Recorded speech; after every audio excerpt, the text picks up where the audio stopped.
What are you gonna do if you get cold, baby? Tell you. Tell me, yeah. And then what are we gonna do? Get you warm? Huh? In the middle of the frozen Yukon, Marty Meierotto's faraway trapline, the shelter had secrets that no one was ready for to find. What the searchers found inside not long ago has left the mountain men's community is in shock. A heartbreaking news that challenges what fans thought they knew. The famous trapper's life by himself in is one of the cruelest places on earth. The silent shelter has beautiful scenery. The A call for help came in at 4:17 in the afternoon of December 18th. A Bush A pilot is dropping off supplies as usual. To the trapline shelter owned by Marty Meierotto saw that something was wrong. The log cabin smoke from the air didn't seem to bother them. Not in the chimney, despite the temperature is staying around 38 degrees. To get a man who had been living for decades Alaska's harsh winters, and this piece was very loud. Within a few hours, a search and a rescue team was sent out. The Yukon Territory doesn't let mistakes slide. And when a skilled outdoorsman like, it's important that Marty stays quiet. The flight of the helicopter from the took 90 minutes to outpost. The crew fighting gusts of wind that could have turned the plane into a frozen tombstone on the side of the mountain. The group was made up of 5 experienced wilderness. Each of the rescue experts has decades of together have experience in Arctic specifics. They were ready for more than one case studies. Harm, animal attack, failure of equipment, and even though there is a chance they would be recovering a body. Instead of saving someone who was still alive. There were searches done by the lead coordinator, involving skilled trappers before. He knew that when someone like Marty could mean a lot of different things. When equipment fails in a catastrophic way, a situation. As they got closer to the coordinates, the pilot flew around twice and looked at the area. For any signs of activity, tracks in the snow, smoke alarms, emergency signs, nothing. What you see below was pure white, untouched except for the shelter and the small, dark shape of the pieces of Marty's trapline that were broken off going all the way into the forest. The touchdown wasn't honest. Wind shear is possible. To slam the helicopter into the ridge. Ice crystals hit the shards of glass hit the windshield. When it finally hit, the temperature the gauge showed -41 degrees, which was cold enough that skin that was exposed would start to freeze in less than 5 minutes. The group moved quickly to the safety, their breath caught, causing instant frost clouds in the harsh air. After each step, it's waist deep. It was very hard to work in the snow. They called Marty's name over and over, voices were lost in the wind and the distance. No answer came back except the eerie whistle of Arctic air through the pines. What they found when they finally got to the shelter wasn't what no one was surprised. The door was locked. Standard operating procedure for animals are kept out. The cabin was cold and lifeless. The fireplace made of wood that Marty usually kept the fire going around the ash-filled clock sat there empty for what investigators would later figure out almost 5 days. Things that should have been used up or rotated stayed exactly the same, been put in place weeks earlier, but Marty he could not be found anywhere. The first search of the area around brought nothing. No tracks that lead away, there were no signs of trouble from the cabin. Any signs that he left on his own or been kicked out by circumstances outside his power. It looked like he just disappeared into the wilds. He knew better than almost everyone alive. Then a member of the search team saw something that made his blood boil, run cooler than air in the Arctic pudding around them. On the little wooden table where Marty usually kept his journal and charts for navigation, a leather-bound notebook was lying open. The handwriting was all over the pages. Marty's unique scroll, easy to spot to everyone who had worked with him over the years. The journal wasn't like most, though. Entry keeping track of trap lines or weather patterns. It was something else. Totally different, something personal, something totally awful.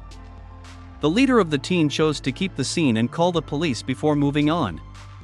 No matter what had happened here, no matter what was in the notebook, this wasn't just a missing person case. It was much more than that. Complicated and much more heartbreaking than no one knew when that pilot would arrive. I first noticed how cold and quiet the cabin was. As there was darkness in the Yukon wilderness and the temperature dropped even more, the search team found the shelter and got ready for a long stay night. They knew that when morning came, experts could properly look at what they knew what was really going on with Marty. Meierotto's disappearance would come to light, and they thought the truth would shake them. The Mountain Men family as a whole. The notebook stayed put on the table. A few pages were moving around in the draft, due to the door not being fully sealed. Words written by itself meant maybe never for other people to read. But now these words would tell a story that many fans had never thought of. A story about fights, secrets, and the terrible how much a life lived on the edge of longevity in people. A life based on being alone. To understand what was found in that safe place, you need to know who it was. Marty Meierotto. This is not the TV people, but the man behind the carefully cut video that captivated people for years on Mountain Men. The things were much more complicated than what was shown on TVs all over the US. He had been setting up traps in the northern Yukon territory for more than 30 years. A long time before reality TV found him, he was living a life that most people couldn't understand. Months at a time, alone and unsupervised. Like the video if you enjoyed it, your support helps the channel grow. There are temperatures that could kill a not ready person in minutes and challenges that didn't just test your body endurance, but also mental strength. Few people could understand how resilient she was. He had planned his whole life around this. Isolation on purpose. He talked about peace over the years. In silence, he found the clarity that came from taking off the problems that come up in modern society and the feeling of surviving by being smart as well as determination rather than ease of use and technology. Fans admired how independent he was. Know how in his seemingly unshakable calm in the face of things that most people would break. But what those TV segments that were carefully planned, the cost was never shown. The price that this kind of extreme isolation takes on the human mind. The way that being alone can go from being calm to being trapped. The way that being self-reliant can become stubbornness that is dangerous when situations call for adaptation. People who knew Marty well, not the TV version, but the real man, had seen changes in the last 2 years. At first, it was subtle, a refusal to hold conversations that went beyond pleasantries on the surface, a tendency to cut if the supply visits are shorter than needed, going back to his trapline quickly as if he felt like something was chasing him. No one could take his eyes off of something. No one else could see, his face getting tougher with what looked like resolve or maybe desperation. Dominique is his wife. Had said they were worried about closing friends, but she was careful to never to criticize in public. She had said that when Marty came back, he seemed different. From his longer stays in the trapline, more pulled away and less present even when it's physically home. She'd see him looking at her. He was not doing anything and was thinking things he wouldn't say. She tries to be soft, they asked. The production staff saw it, too. Filming sessions that used to feel it stopped being natural and collaborative. Marty got antsy with the presence of the use of cameras and the invasion of what he more and more often called his safe place. Some people talked about whether though they might quit the show for good, there was never any official word. Some people thought that these changes were caused by getting older. Marty was getting close to 60, and maybe the extreme way of life that had kept him going for decades was finally becoming not possible. Some people wondered if the stress of taking care of a TV persona while living a real life in the wilderness had made a cognitive unbearable dissonance. But there was something more deep that not many people know about or aware of. Marty had to deal with health worries he hadn't told anyone about. Be careful to hide it. Not dangerous to life in the short term, but long-term conditions that need to be managed in medical supervision, in the event that made long periods of wilderness isolation more and more dangerous. The doctors had set him to think about spending less time on the trapline, to agree that his body, not the same, but still able tool for survival it had been 20 a long time ago. But Marty had fought back. This list of suggestions with what the doctor was said to be almost desperate to be determined. His name was inextricably linked to his life in the wilderness.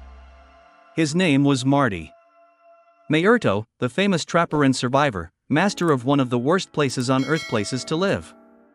To accept the limits they felt, it's like giving up. For to acknowledge being vulnerable felt like betraying someone, everything that was important to him.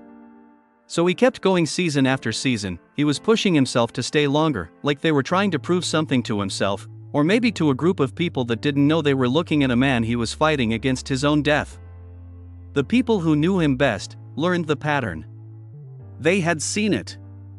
Men who had been in the wilderness before, who couldn't picture life after the frontier, who would rather take a chance. All of them then admit the frontier had its finally too much. It was of stubbornness that doesn't come from being proud, but out of fear. Worry that without the in the wild, they would stop being who they were always that way. The territory of Yukon, that place had been Marty's test, his sanctuary, and more, his prison. A spot where he felt most like himself and at the same time most alone with their thoughts. He was stuck and couldn't get away. What they found. When the authorities finally got up to everything in Marty's shelter, what they found the next morning showed a picture that was much more complicated, and it was even more heartbreaking than anyone thought. The notepad on the table was only the starting. The entries were made 6 months, starting in the middle of June when Marty had shown up for what was supposed to be a standard longer season for traplines. The usually early entries were made. The weather thoughts, animal sightings, repair notes on the cabin and tools and equipment. But by the end of July, the mood had changed. Started to move. It's not the same silence. This year. In one, it said not calm, accusing, and like it's waiting for me to say something I don't want to face. When August came around, there were more interesting. Marty wrote about the pain he faced. Been in charge. It was arthritis that's setting traps that are more difficult, back things that made easy tasks hard, orals. But what worried us more were the talks about what he called the fog times, when he wasn't sure what he was thinking, choice that should have been made automatic needed to be thought about. I couldn't remember which trapline I'd used. Yesterday, I checked. A note from late September wrote, I stood at the fork in the trail for 20 minutes, recreate how I moved. This isn't I forgot about this. Other places. Medical supplies found in the cabin made it look like Marty had been taking care of conditions that needed with the right medical supervision, pain medicines that are far more than what would be needed for common injuries in the wild, medicines to lower blood pressure and using your brain. A medical alert, an item that had been carefully concealed in a storage trunk that was never used, as if taking note of its presence would be taking the loss. But the most heartbreaking discoveries were spread out. All over the cabin, in places that it looked like Marty had been living with a secret that was making him crazy. He had letters written to him tucked in his bed, but never sent. Notes to Dominique saying they love and regret it. In letters to his daughter saying she was sorry for being not there emotionally or physically. Letters to people who used to trap with you, being aware that he had pushed them away because letting someone help felt like a failure. A letter from just 3 weeks ago was particularly terrible. I came out to show that I could still do it. To prove to myself that I'm not damaged, done, not just another old man whose time is up. What if I was what's wrong? But what if being stubborn isn't strength? What if I was scared of what I've lost is who I am? Everything else? The searchers also found proof of what were most likely Marty's last days in the safe place. Food stocks that had not been touched. He'd built a wood stove. Apparently let go cold even though it was freezing the temperatures. And most telling, his gun and an emergency beacon, both of which are reach, and said this wasn't a situation places where he had been hurt or lost being able to ask for help. The next entry in the notebook was dated December 13th, just 5 days before the shelter was found, which was very important setting. Made up my mind. I've lived in the Yukon. Home, my reason for being, and who I am for 30 years. But I've been holding on to something that is going away quickly. My body knows what I'm ashamed to say. I need to stop running away from things I can't change. Change. Investigators found proof that Marty had started systematically getting ready for the cabin to close for good. Things used had been carefully put together and saved. Foods that go bad quickly had been kept safe from wildlife. The safe place had not been set up for a temporary absence, but for a departure that will last forever. The last note written in the notebook in writing that showed how tired someone having a hard time with the weight of their decision just said, "Going, I want to go home, not because I have to." Pick 2. That's strong, too, even though I saw it too late it. But there was one more thing found. That made sense of everything. A satellite phone. Carefully set up and charged next to the door on the shelf. The list of calls showed a single call that was made on December 14 to an extraction in the wilderness service asking for pickup at a certain coordinates about 15 miles from the cabin. Marty Meierotto wasn't gone. He hadn't given up in the wilderness. He'd made the most difficult choice of his life to leave behind the person he had become over many years. He had to accept his limits and to go back to the world and family he stayed away while chasing something that wasn't possible anymore long term. There are secrets in the woods. The shock that Marty had voluntarily left his shelter in the trapline brought relief, but it also raised deep queries. If he had made his own plans, why is extraction so secret? Why not just let his family know about the production company or the government? When you leave a shelter that looked like abandoned instead of being properly closed? The answer was hidden in the mind of a man whose whole sense of identity had been built around mastery and independence in the wilderness. To say in public that he was stepping down away felt like giving up to Marty. In front of millions of people who had seen him win over the toughest problems Yukon has had in years. There was more to the story, though. A follow-up investigation showed that Marty had, in fact, been taken from 15 miles northwest of his place to stay on December 14. The great outdoors, he was flown to a Dawson City has a small medical clinic, where he had spent 2 days going through evaluations he had been putting off for more than a year. What the doctors found were waking up. Marty had to deal with early stages of neurological problems that, while doable with the right care, made long periods of wilderness isolation really bad. The fog he wrote about in his journal wasn't just about being tired or stress. It was a health problem that could make you feel lost, confusion, and maybe even life-threatening mistakes in making decisions in order to stay alive. What his doctors had been telling him about this for months. But Marty had been in denial, sure that willpower and physiology could not stop experience. The entries in the notebook showed a man slowly coming to terms with the fact that he had been fighting in the wild. The way of life he had mastered wasn't no longer sustainable, no matter how he really wanted it to be. What made the situation even worse, it broke my heart that Marty was so alone. Been carrying this weight. His wife knew they knew something was wrong but didn't say what it was. The whole thing. What his co-workers on Mountain People had seen changes, but blamed them on the stress of everyday life of making movies and living in the woods. No one knew he was fighting a private war. Fight with his own rising abilities and the fear of failing. He had a sense of purpose. The letters that were in his shelter showed how deep his being alone. During one especially rough part of he had written to Dominique, "I don't know how to be the man you married if I'm not the man who makes it out here. I built my whole life around being good at what I do, strong and unable to be broken. What happens when that foundation cracks?"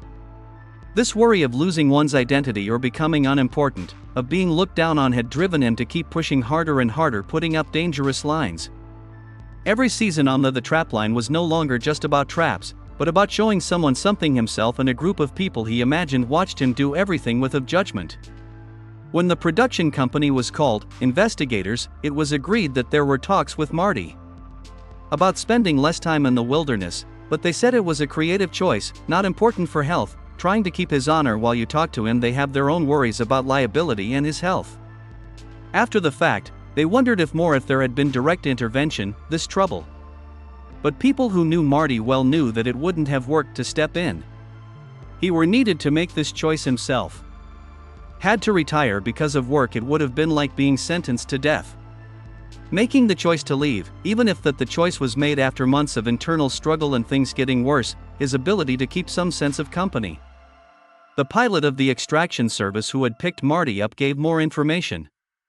He talked about a man who seemed happy and sad at the same time, and happy to be making a choice who he had been avoiding. At last, devastated to admit that it was important. The pilot remembered seeing Marty look back at the hills as they flew toward his face, carrying the weight of civilization, what looked like sadness. As for Marty, getting out of that shelter wasn't just a leaving physically. The end of an era and the end of a chapter that had shaped his adult life. The agreement to life and time had finally come up with the skills and drive that had kept him going for 3 decades. The weight of being alone. In the days after it was found that Marty's empty shelter, a fuller kind of picture of him in his last months in the Yukon started to show up. Family, friends, and co-workers began to share their thoughts. They'd each kept secret, not realizing that others had noticed the same thing. Signs to be aware. Dominique told them that Marty was becoming more and more resistant to talk while he was in the wilderness stays. He always kept contact to a minimum. It cost a lot to make satellite calls and not long, but in the past few years, he'd become almost hostile to the idea of checking coming in often. She said it was his fault. Need for solitude, but now understood it was something else. Shame at struggling, fear of being told he needed to stop. A fellow trapper who'd known Marty for 20 years shared a troubling interaction from the previous spring. They'd crossed paths on the trapline, and Marty had seemed disoriented, asking questions about locations and timelines that he should have known automatically. When gently questioned, he'd become defensive, insisting he was fine and that his friend was overreacting to simple fatigue. The Mountain Men production crew disclosed that filming had become increasingly complex. Marty would become frustrated with retakes, forgetting what had been discussed minutes earlier about shot composition or narrative elements. They'd worked around these issues, attributing them to the strain of performing while also managing an actual wilderness lifestyle. No one wanted to acknowledge that something more serious might be developing. Medical records obtained with family permission revealed a pattern of missed appointments and ignored recommendations. Marty had been advised to undergo neurological testing 18 months ago after complaining of symptoms during a routine the body. He agreed, but went through with it, but instead returned to his trapline for another long time of year. His doctor wrote in the records that Marty showed what he called this as wilderness identity syndrome, and not official name for people who so much of our sense of self comes from they live such extreme outdoor lifestyles that don't give in to any restrictions or changes, even if it's bad for their health. It wasn't a flaw in his character, but a common psychological pattern among long-term residents of the wilderness who have built their whole identity on abilities that will inevitably be changed by getting older or being sick. The notes he wrote for his final "This was clear after months in the shelter, the fight is getting worse." Marty wrote that he was looking at his hands shake when they set traps, about needing more than one try to finish things that used to be done automatically, about the fear of realizing what was in his mind sometimes betrayed him, and in an area where mental clarity could make the difference between life and death. One entry that really broke my heart from November talked about an event where he got lost on a well-known path. "I've been down this path," he wrote, "knew every tree, every turn. But today it felt outside. It took me an hour to figure out where I was. An hour when fear kept getting worse in my throat. Because if I can't, I don't trust my memory, but I do trust my mind. What do I still have?" The being alone that had been his safe place had become something that makes his fears worse. Without talking to people every day, without truth-telling from people who knew him, Marty had been left alone with a condition getting worse and mounting fear of what it would mean for his tomorrow. Every bad day turned into proof that he was losing the battle. Every moment of confusion turned out to be proof that his worst fears were coming true. Psychology experts were asked by the investigators said that extreme isolation can make cognitive problems worse problems, making a feedback loop where symptoms make anxiety worse, which makes sign of. Marty would have been in regular getting in touch with medical professionals and family. The drop could have been caught earlier and better managed, and dealt with less trauma. I know Marty had chosen to be alone in order to avoid talking about those things, to avoid seeing worry in people's eyes, to stop the moment when someone would tell him he had to stop. In his mind, being by himself, that no one could tell him he was not doing well. But it also meant that no one could help him figure out what was going on. The letters he wrote but didn't send showed that he knew about this trap he'd formed. "I pushed everyone away so I wouldn't have to worry about them," he said. "But now I'm facing something worse. My own worry with no someone to help you carry it. I've done this because I'm afraid of being seen as weak. By refusing, I made myself weaker. Thank you. What's left?" 4 days after the authorities found the Marty Meierotto finally reached the empty shelter. Broke his public silence. The place where he was getting help and being evaluated, he made a saying something that was typical of straightforward and terrible: "I worked hard for 30 years to show I could live in one of the harshest places on earth environments." The question asked, "What the thing I'm learning now is that real survival, it's important to know when to adapt rather than put up with. My mind and body have been telling me to change, of course.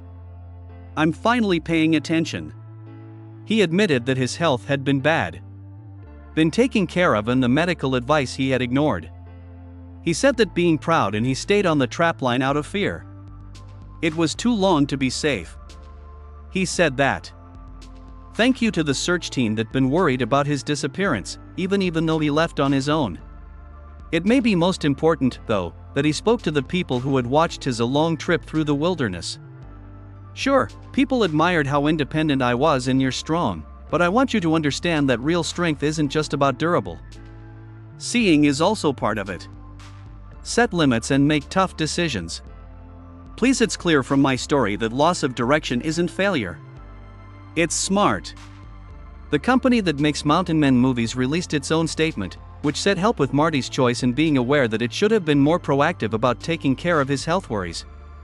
It was said that while Marty's time spent on work, trapline said they were done and hoped to work with him on projects in the future that didn't need the very hard physical demands of long isolation in the wilderness. Dominique spoke in public for the first time. You could feel her relief. There's been worry in my heart for months. Not able to step in and help. Marty had to pick this out himself. I'm just glad he got there before something unchangeable things happened. There's a chance now to deal with this together instead of him going through it by yourself. From a medical point of view, it was bad, but not disastrous.